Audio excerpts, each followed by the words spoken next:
So, welcome back to the Michael Lofton Show on Reason and Theology. So, you know what?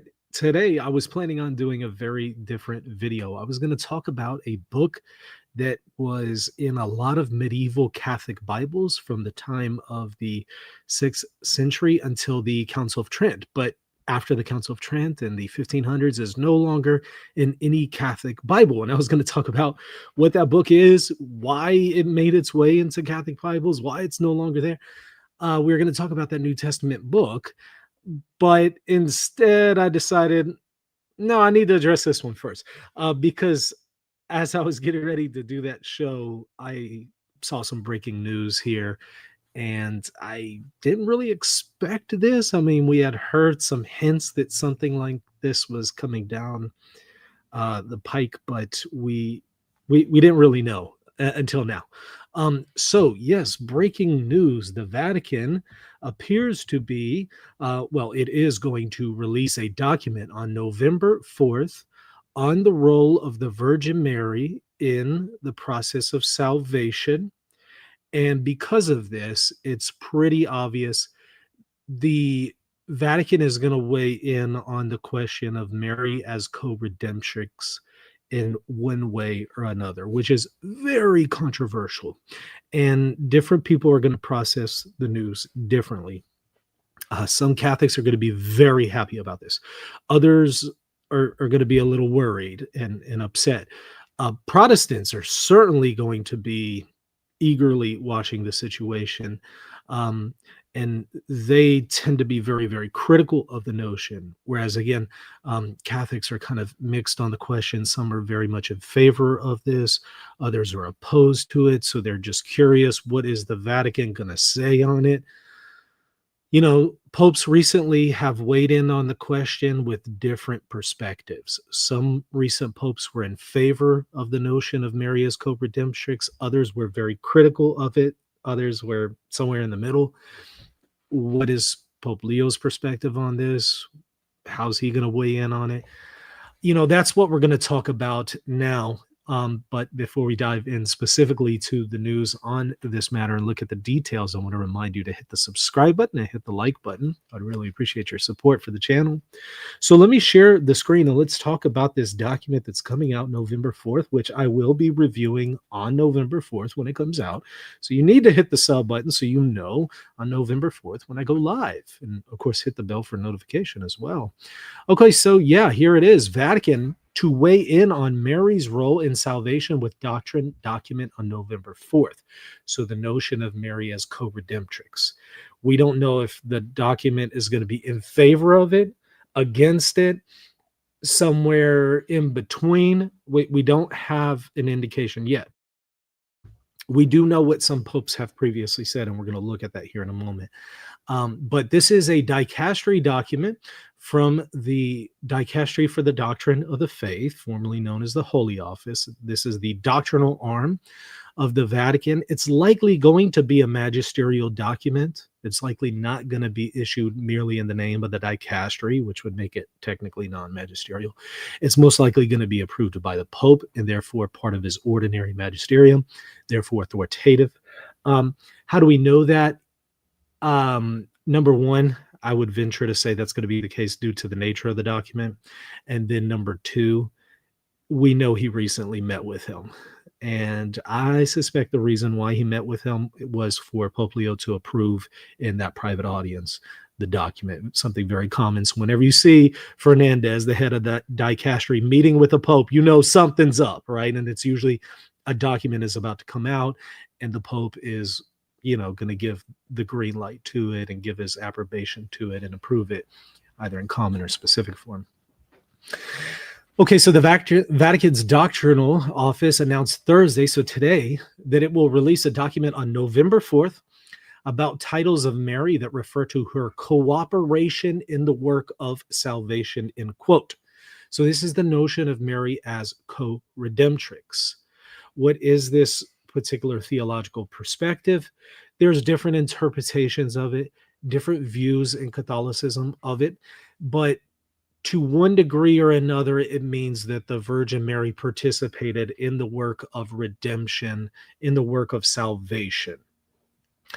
That's a very broad explanation. And you can find different people who have different and more specific theories. And again, that doesn't represent all Catholic perspectives. There are some Catholics who just reject this idea and think that it's misleading, or they reject some of the theological claims that are made about it. So it's a hot button topic even within Catholicism. Now, again, Protestantism is very much opposed to this. So if the document comes out in favor in some way of this, it's going to create more strain between the relations with Catholicism and Protestantism, and potentially even Catholicism and Eastern Orthodoxy, since it's not a settled topic in Eastern Orthodoxy as well. Mary's contribution to human salvation, specifically the title Co-Redemptrix or Co-Redeemer, has been a point of theological debate for decades, with proponents calling for Mary's role in redemption to be declared a dogma. So that would be something divinely revealed by God in scripture and sacred tradition, and then approved by the church as such. That's a dogma. So something divinely revealed by God and approved by the church. But critics saying it exaggerates her importance and could damage efforts for unity with other Christian denominations. And some of those critics are not non-Catholics, they're Catholics, right? Cardinal Victor Manuel Fernandez, a very controversial figure himself, still the head of the dicastery for the doctrine of the faith under Pope Leo, appointed, however, by Pope Francis. Prefect for the dicastery for the doctrine of the faith will present the doctrinal note on the topic titled Mater Populi Fidelis, Faithful Mother of the People, at the Jesuit Curia in Rome. Fernandez told journalists in July, that's why we kind of had some idea that something might be coming down the pike. He told the journalists in July that the dicastery was working on a text on various Marian themes, but did not reveal more about its content. So we kind of were speculating as early as July that maybe something like this was going to come out. Now we know. Theologian Father Mateo Armando, secretary of the dicastery's doctrine department, will also speak on the presentation November 4th, along with an expert consultor of the dicastery, Father Maurizio Granchi, who teaches Christology, the church's teaching on the person, nature, and role of Christ, at Rome's Pontifical Urban University.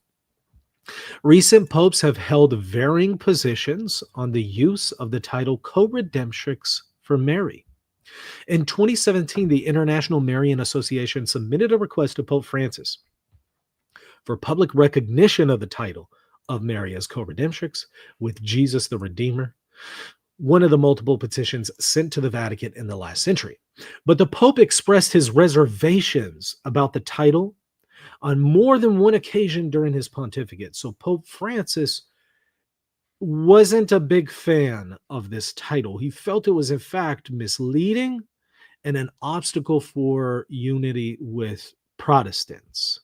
Because again, Protestants tend to be very much opposed to this idea, because kind of the Protestant critique with Catholicism and in the Marian doctrines is that everything that applies to Jesus has been applied to Mary. In Catholicism, they'll argue. So they'll say, Jesus is sinless, so Catholics came up with Mary being sinless. Jesus ascended to heaven, so Catholics came up with Mary being assumed into heaven.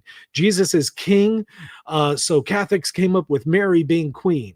Jesus atoned for our sins, so Catholics are coming up with Mary participating in the atonement and the work of redemption. And so the way the Protestants have seen this and critiqued it is that basically Catholicism just takes everything that applies to Jesus and applies it to Mary and elevates her, and therefore demotes Jesus in some kind of way by not having him being unique in those roles and those functions. And so that's kind of been the Protestant critique. And if this is confirmed, if it's promoted and taught, it would just lend more to that critique for the Protestants, at least in their eyes, right? Okay, so it says, in his general audience address on March 24th, 2021, Pope Francis said that while Christians had always given Mary beautiful titles, it was important to remember that Christ is the only Redeemer, and that Mary was entrusted to us as a mother, not as a goddess, not as a co-redeemer.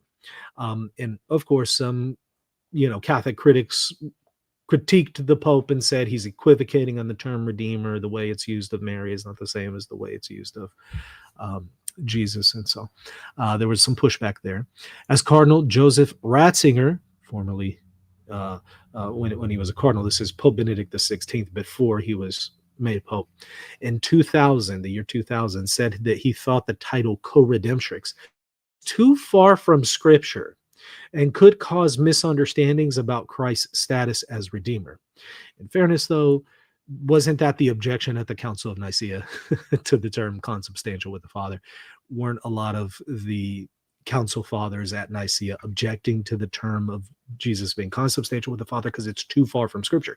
Well, yeah, a lot of the fathers had a problem with it. Eventually, they voted in favor of it, but that was one of the objections. They felt it was just too far from Scripture because you don't have that language really used in the Bible. And so I just wonder if we're going to be consistent on that point, like how does that work with that term, right? Those supporters of the Marian formula felt he showed more openness to the devotion in his pontificate, despite never explicitly using the term. However, Pope John Paul II instead publicly used the word co-redemptrix at least 6 times during his pontificate, renewing hopes in an imminent declaration of the dogma in the 1990s. So a lot of people thought JP2 was going to dogmatize this and teach it ex cathedra as divinely revealed by God. It obviously didn't happen, but he was admittedly very much in favor of this idea. So we've seen a little bit of back and forth between the post-conciliar popes on this, right? John Paul II very much in favor. Benedict had some reservations. Pope Francis very much opposed. Where's Leo going to weigh in on this thing? That's going to factor in, because I do think that this is going to be part of the ordinary papal magisterium approved by the Pope. So whatever the dicastery has concluded, it's going to have to be, I think, in line with Pope Leo's preconceived conclusions, right? So the title can be traced back to the 10th century. So it's pretty late as far as a title, when some Marian litanies included the title of Mary as Redemptrix, Redeemer, along with her son. The prefix of co-redemptrix, was added by the 15th century to clarify that Mary was not the Redeemer, but rather someone who uniquely cooperated in the work of redemption. Co-Redemptrix received magisterial recognition only centuries later. So the magisterium did actually use the term. In what way? That's debated. Centuries later, in the year 1908, when the Sacred Congregation for Rights used it in a decree elevating the rank of the Feast of the Seven Sorrows of Mary. So it just used the term in a magisterial document. But again, it wasn't necessarily defined in any kind of intricate way. Since then, it has been referenced multiple times in church teaching, including during the Second Vatican Council, so the most recent ecumenical council, 1962 to 1965, which ultimately decided against any formal recognition of the title in the document Lumen Gentium. You remember at the end of the document Lumen Gentium, it becomes a very Marian document. It's an ecclesiology document, but they reasoned that the role of the Virgin Mary is very essential to ecclesiology, and so there's a Marian section at the end of the document on ecclesiology. And some of the fathers wanted the council to proclaim this as a dogma in the document, but that wasn't adopted by the entire bishops, and so it didn't make its way into the final draft. So it's kind of, they punted the question to future popes, as they did on a number of things like artificial contraception, for example. So it was punted for future popes. Maybe we're going to get an answer here. I think most likely we're going to get some kind of answer here. Now, is it going to be ex cathedra? Is it going to be infallible in nature? I came across a recent convert to the church, and she says, I am both insanely excited and absolutely terrified at the same time. This is Bree Solstad. Pray that Pope Leo handles this right. It is time to proclaim the 5th Marian dogma, please. Give it to me straight. What is your expectation to this? So she wants it to be proclaimed dogma. Other Catholics are like, no, not at all. This is a terrible idea. Number one, they'll argue it's just not correct. It's theologically erroneous, and number two, it would cause more division with Protestants. Others are saying, "Oh, this is definitely biblical. This is definitely traditional. This is definitely Catholic, and who cares what the Protestants think? We have to do our own thing anyway." Um, so she's very enthusiastic, about it potentially being dogmatized. But in point of fact, I could tell you 100% right now, it's not going to be dogmatized. I mean, either in favor or against. How do I know that? Because the Pope, for anybody who's studied the Magisterium, the Pope cannot delegate his charism of infallibility to another person. So he can't delegate that to someone else or even to a dicastery for them to exercise. So could he vicariously teach it through you, right? Could he come up to me, Michael Lofton, and say, "Hey, Michael, I want you to proclaim this ex cathedra infallibly on my part. Here's my charism. Bam, I'm handing it to you." He can't do that. He has to personally exercise that charism.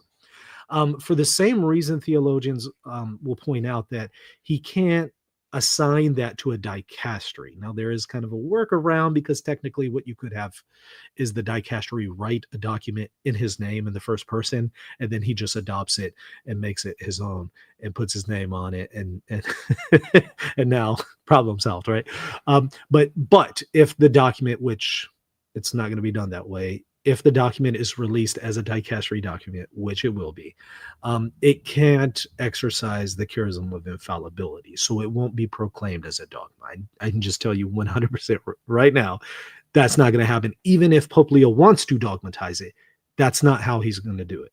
If he were to do it, he would release an apostolic constitution, because usually the most recent, arguably not all cases, but the ones that all Catholic theologians agree are ex cathedra, because again, there's differences of opinion between theologians on what is and what isn't infallible from the Pope, because there's no official list. But on the ones that are not disputed, they come from apostolic constitutions. So likely, if you were to have Pope Leo weighing in on the question definitively and dogmatizing the matter, it would be through an apostolic constitution, not a dicastery document, because he can't vicariously assign it. However, what he can do vicariously, again, is he can have the dicastery write a document, and then he can approve of the document for it to participate in his non-infallible ordinary papal magisterium, as it's called. And he can approve of it either in what's called common form or specific form. Most likely this is just going to be approved in common form. And that will mean it's ordinary papal magisterium. It is a magisterial document. You're required to adhere to it. You're required to assent to it, but in a non-infallible way, in a non-irrevocable way, and at a probably low level of papal authority. So in other words, I can tell you right now, this is probably going to be a magisterial document, but a non-infallible document at that, and probably at the low level of the papal magisterium. Another thing that is going to be the case here, we don't get a lot of doctrinal clarity from the Vatican, to be frank, in what, I don't know, 30, 40 years now. So I suspect what's going to happen is the document is going to be carefully crafted and worded to make everyone happy, whether you're a Protestant, whether you're a Catholic in favor of this or a Catholic against it. It will be ambiguous enough to perhaps be read as favorable to the idea of Co-Redemptrix for those who want to read it in that way. It would then be read in a more critical, or crafted in a more critical way for those who want to read it in a critical way, whether they're Catholic or Protestant. And certainly, I think it will be written in a way that will not alarm, or at least that will be the intention, to not alarm the Protestant community. Albeit I think that either way, no matter how it's written, it's going to alarm a lot of Protestants, no matter what, right? But I think that what they're going to do, because you notice the Vatican is very strategic in the way it crafts things and in the way it words things. It's not just going to give you a clear-cut theological answer. Those days are long over, and I welcome the day for them to return, but those days are long over for the dicastery for the doctrine of the faith, especially. They tend to be very political, tend to be very vague, tend to try to avoid controversies, even though one of the most controversial dicastery documents that we saw recently was from the dicastery for the Doctrine of Faith, Fiducia Supplicans. A whole lot can be said there, right? But I don't think Fernandez was expecting that kind of reaction. Be that as it may, he got one, right? And especially after that, post fiducia, oh, he's going to make sure this is crafted in a way that won't stir the pot with people. So, are you going to get some kind of clear cut resolution on this theological question? In my opinion, we're not going to get that. In my opinion. Now, I guess we'll find out really soon, right? I mean, November the 4th is right around the corner. But I tend to have a pretty good track record at these things. So that's my estimation on what's going to happen. I do want to hear from y'all, however, taking a look at the chat just to see if there's any good questions. Let's see here. Okay, so one commenter says, we have known this for years that Our Lady's cooperation was absolutely crucial in God's plans for salvation. The evangelicals will go nuts. Well, see, that's the thing, right? I mean, it is debated just within the church, not just with the Protestants. There are Catholics who are very much opposed to it. And part of that debate hinges on, well, what do you mean by co-redemptrix? Co-redeemer in what sense, in what activity, in what aspect? If all you mean by that is the fiat and the allowing for the incarnation, if all you mean by that is just that, then it's not going to be very controversial. But a lot of Catholic theologians mean a lot more than just that. They mean in some kind of way at the moment of the crucifixion, there's some kind of participation in the work there, or others will have different views. And again, there's different perspectives, different views, different theories, different ways to articulate it. And therefore, there's different criticisms from various people. So it's not a clear-cut, simply issue of Protestant versus Catholic. This is an intra-Catholic debate. Okay, so here's a great question. I don't get the distinction. Why couldn't he approve it from the DDF with solemn language in it? Yeah, so let me show you the difference. And I know why you might think, okay, it sounds like a distinction without a difference. In some ways, it kind of is, but there is technically a difference here. Okay, so if the dicastery writes the document in the third person, it's not written in the active voice of the Pope. It can't then proclaim the matter dogma, right? Or ex cathedra, because it's the Pope who exercises that, not a third person. So when you see the Pope doing that, exercising charism, it's I decree, I define, I declare, I teach by the authority given to me. He's speaking in the first person. So if the dicastery is writing in the third person, that charism is not going to be exercised, right? But if it's releasing the document as a dicastery document, it will be written in the third person. Because if it's written in the first person, it's no longer a dicastery document. It's a papal document. Okay. Now, in the case of something written in the third person by the dicastery, the Pope can approve of it, common or specific form. But when he does so, he's not delegating any kind of charism of infallibility. It's just some kind of ordinary papal magisterium, as Dona Veritatis 18 says. Okay, 17 or 18. One of the, it's 18. Okay, but the other part there is, but there is a workaround, right? Sometimes the Pope does have ghostwriters, so he could have the dicastery. He could have Fernandez, for example, write the document in the first person. I, Pope Leo, decree, declare, and define. He could have him type that out, and then the Pope just takes that as one of his own papal documents. And so it won't be released as a dicastery document. It would be released as a papal document. So, okay, that's why there's a workaround there. But there is an important distinction, right? The Pope has to personally exercise the charism, so it's going to be exercised in the first person as opposed to in the third person. This is a dicastery document. They're already telling us it's a dicastery document. So it's going to be written in the third person. So I can tell you right now, it's not going to be in that first person active voice, the Pope proclaiming this as a dogma. So if you think that the Pope's going to dogmatize this in this document, no, he's not going to. I can tell you 100% right now, he's not going to do that. If I were a betting man, I would say, hey, you know what? I'll shut down my channel if I'm wrong. But Lloyd, I just tell you with absolute certainty that won't be the case, because we know it's a dicastery document. But I don't think it will be released in the name of the offices of the dicastery for the doctrine of the faith, like we saw with the commentary on the Professio Fidei.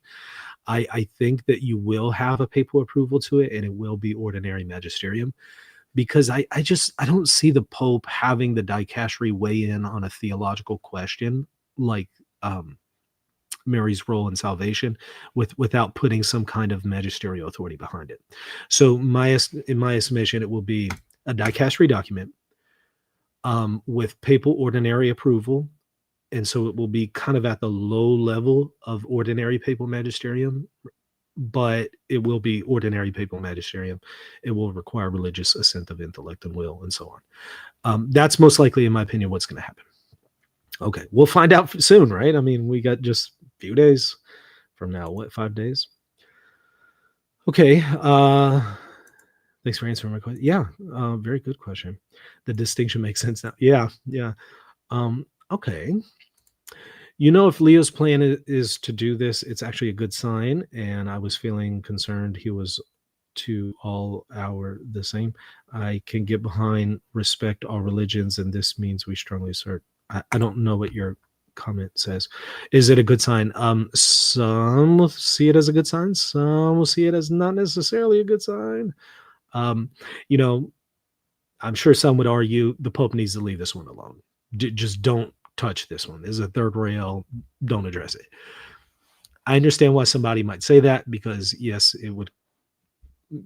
Either way, it would cause a lot of division, right? If it comes out in favor of it, a lot of Catholics who are opposed to it will be upset, and Protestants will certainly be upset. If it comes out in favor of it, it comes out against it, those Catholics who think that this is Catholic tradition are going to think that the Pope is against the Virgin Mary now, and he's against Catholic theology as they perceive it. So either way, it would be very explosive and controversial, which is why I'm telling you right now, the dicastery is going to craft its response in such a way that you can read it in either way. I guarantee it, because they know this is a third rail topic. And I think, especially post Fiducia, the dicastery has learned to be even more diplomatic than it's already been in its messages. So yeah, I think that it's going to be crafted in such a way that whatever you want to get out of it, you'll get out of it. Then again, I could be wrong. Maybe they're just going to commit to one side or another and just come out straight out and commit to something and let the chips fall where they may. That's a possibility. I just think it's unlikely post Fiducia, especially. I don't know. My opinion, for whatever it's worth. Which Catholics would be upset? The ones who have pride masses. So the liberals, the ones who have pride masses. Oddly enough, that would include, with all due respect, Pope Leo, right? I mean, whatever. Okay, so which ones would be upset? Would it be necessarily the liberals? No. It also depends on which angle they come out, either in favor or against it. Like that matters, right? If they come out in favor of it, would that upset liberal Catholics? No. If they come out against it, would it upset the liberals? I don't think it would really upset liberal Catholics. I think it would very much upset some of the traditionalists out there if it comes out against it. Either way, it's going to upset people. Either way. But as far as the liberal Catholics specifically, yeah, not necessarily. Okay. One commenter says Jesus asks us to cooperate with the redemption of mankind. Our Lady did this perfectly. So it depends on what you mean by cooperate here and redemption. You know, it all hinges on how you're defining that, in what way, and what role, and what sense. You might be equivocating on the term cooperate. You know, I suspect what you mean is you get to go out there, proclaim the gospel, and in that way you're cooperating with redemption. Is that what some of these people mean by co-redemptrix? No, that's obviously not what they mean. They are making a greater claim in some cases than merely that. So I think you're potentially equivocating here, and that's part of the problem. You have to ask people to define their terms. What do you mean by cooperate? What do you mean by redemption? Once you get those specific answers, which will vary between people, then you may or may not be in favor of it. But if that's all you mean by it, just be aware there's others who mean much more than it, than that, right? So be aware of that. Okay. If Pope Francis started the document, it may put on hold using the title if he was against it. I was thinking that. I mean, I think this was started under Pope Francis, which would mean it would probably be a little bit more critical of it. But, you know, Pope Leo's the Pope now. He could easily have the dicastery change the conclusion. Right. So, it doesn't necessarily mean that it's going to be critical of it just because it started most likely under Pope Francis, because Pope Leo could easily just say, hey, nope, change that part, change that conclusion.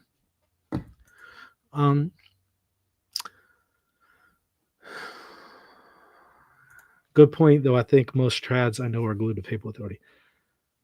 I don't know. I tend to think it's the opposite. I tend to think the majority, at least under the Francis pontificate, were opposed to papal authority. They didn't accept amorsa titia. They didn't accept the death penalty and admissibility. They didn't accept fiducia. They didn't accept. Yeah, I can go on and on and on and on and on with all of the papal documents in the last decade, and many of them they rejected outright. Not all of them. I'm just talking like broadly speaking here.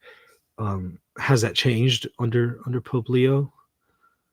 I think that underlying disposition of dissent is still there. So I don't think anything has substantively changed. I think there's more of a superficial adherence to the Pope right now because he wears nice vestments and all that, but that's fading.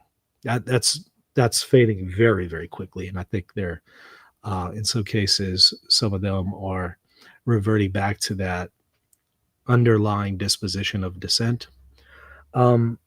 So yeah, I don't know. Maybe I've misunderstood you there, though. Okay. Thank you for the super sticker. Aquinas was a critic of the Immaculate Conception, new doctor of the Church. Newman of papal infallibility. Those who have questions on the title Co-Redemptrix are not evil just because they provide the other side. Yeah. Very good point. Right. Although some will contest your claim about Aquinas, I know that's popularly stated that he rejected the Immaculate Conception, but some people have noted it was a little bit more nuanced than that. But I understand what you're saying. And yeah, Newman had some issues with papal infallibility before Pastor Eternus. Now, after Pastor Eternus, he accepted it, but you are right in that example. And I can give a lot more examples to further solidify and confirm your point there. So yeah, you have a good point. It doesn't mean somebody's evil if they come to a different theological conclusion. In some cases it could mean that, but it doesn't necessarily mean that, right? You know, a lot of people are doing the best that they can with what they know, and they have good intentions, and they may come to different conclusions. You're right, that doesn't make them evil. So yeah, I agree. I agree with your comment here. Very good point.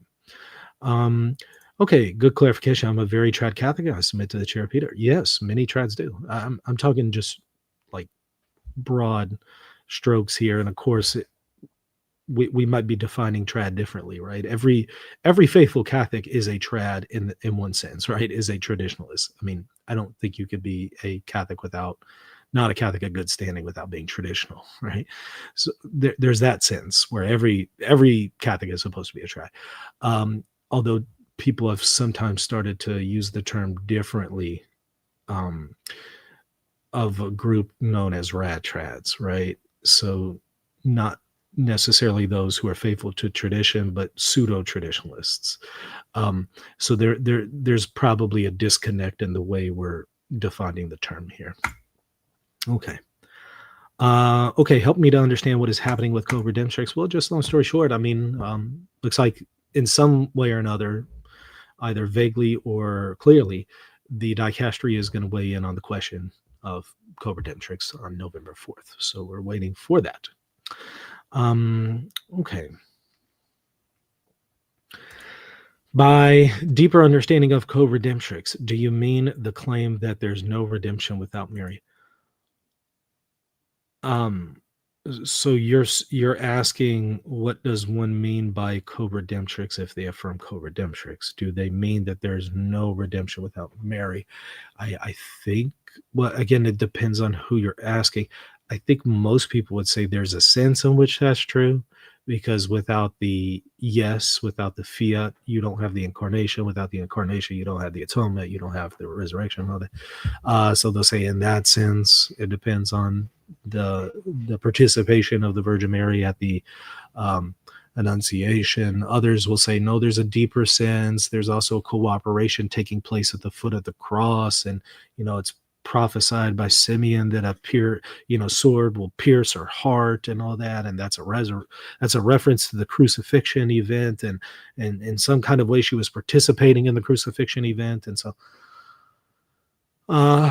there's a lot of different views there, right? A lot of different perspectives. Do you have thoughts on the joint declaration with Constantinople slated for next month? I don't have a whole lot of details about it, so I can't say a lot yet, but I certainly will comment on it whenever it comes out. I don't think I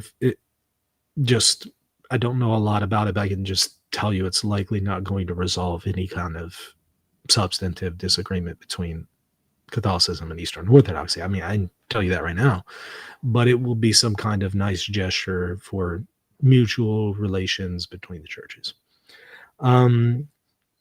Somebody says, of course there's salvation without Mary. Are you insane? Have you ever read over and over what Jesus said about the apostles in the scriptures? Right. So, I mean, that's the debate, right? People point out, well, hey, I thought you have to have the incarnation. You have to have the yes from Mary to have the incarnation, and you can't have the atonement without the incarnation. And so you get into all those debates, right? Okay. Looking through the chat, seeing if there's anything else there from you guys. How does this differ from declaring saints? Whenever, papal canonizations, when did they come out? About in the 9th century, I think 9th century is when we see the first canonization from the Pope. Prior to that, it was more just by popular piety. But okay, so yeah, how is it normally done? It's normally done in the active voice, and so you have that ex cathedra language. That's why a lot of theologians argue that papal canonizations are infallible in nature, but they're done with that active voice, right? So that's how that will differ from this dicastery document.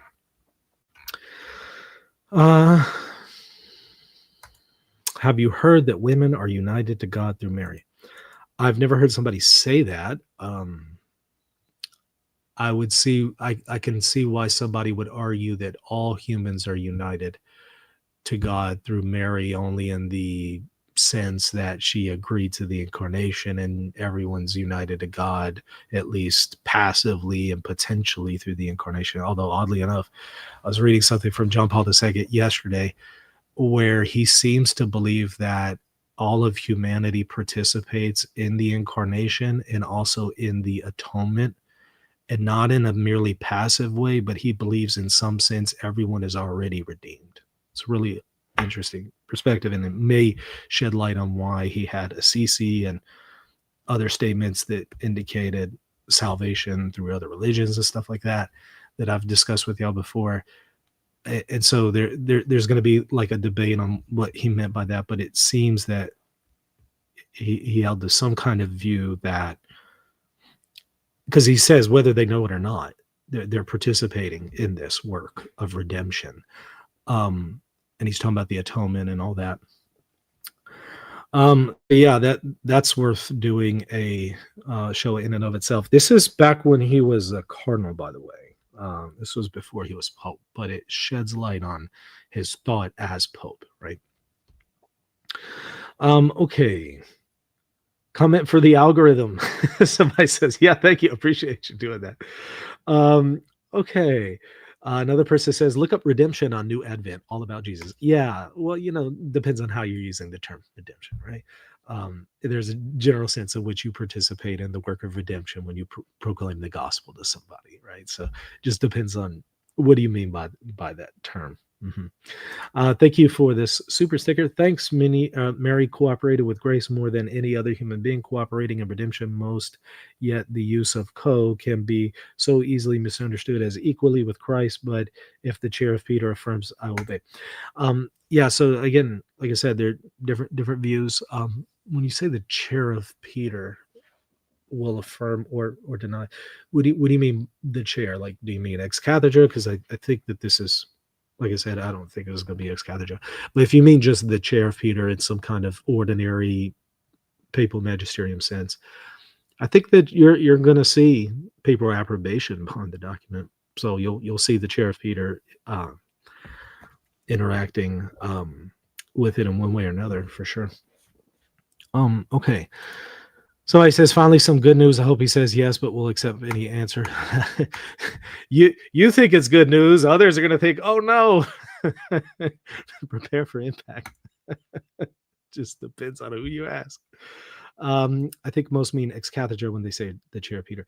Yeah, I think most people mean that as well, which is why you might want to avoid the use of the phrase, although, again, just in a very Malesonans way, you could say everything authoritative is ex cathedra in the sense that it's from the chair, in the sense that it exercises papal authority, right? But usually ex cathedra is limited to papal infallibility since past returnus. So, okay, let's see. Anything else that we have here in the chat? Is it a fairly new dogma or doctrine? Well, we covered the history. 10th century is the first time we see the term being used, but people will argue that it's a biblical concept, right? We are to submit regardless of whether it's ex cathedra or not, if there's papal approbation, right? If it's approved by the Pope, then yes. If it's not approved by the Pope and is just released by the dicastery in the name of the office of the dicastery, then technically no need to assent. Take it or leave it. It's not magisterial at that point. Okay. What else do we have? So one commenter is asking, so 1,000 years is new? Well, again, some are going to argue it's biblical, but the term was only used in the last 1,000 years. One person says, yes, Mary's Co-Redemptrix, no doubt about it. When am I going on Rogan? I don't think I'll be invited anytime soon. Okay, what else do we have? So one commenter says, Jesus is redeemer of all humanity because he was both God and man. No human being can redeem on his own. Right. So the way you're using the term redemption is likely going to be different than how others who are in favor of co-redemptrix are using the term. So yeah, anyways. All right, so that's it for today for this show. Plenty of more good content coming your way. If you want to understand the magisterium better and how to read magisterial documents, how to know what is magisterial, how to know the different grades and levels to the magisterium, I have the perfect course for you. This is the course I teach at a Catholic university, 3 courses in fact. It's my magisterial studies program, the one and only kind of program of its kind. There really is nothing else like this in the world. Frankly, you cannot find any kind of magisterial studies program out there aside from what I have available. And yet, it's one of the most important questions to consider to understand papal documents. Instead of you spending a lifetime researching this, you can just learn from the fruit of my content, benefit from my research on the matter and my doctoral expertise on the subject, which I've incorporated into these lectures, 30 lectures, 3 courses. Go to rtcourses.com, R as in reason, T as in theology, courses.com, and get the Magisterial Studies Program bundle, because if you do that, you're saving $300 when you get the bundle. So go ahead and take advantage of that. I think you're really going to enjoy it, and you'll finally be able to understand how the magisterium works. And whenever a document like this comes out, you'll know exactly how to interpret it, how to read it, what level of authority it is, and so on and so forth. So go and check it out, rtcourses.com. Hit that subscribe button, hit the like button. See you next time. God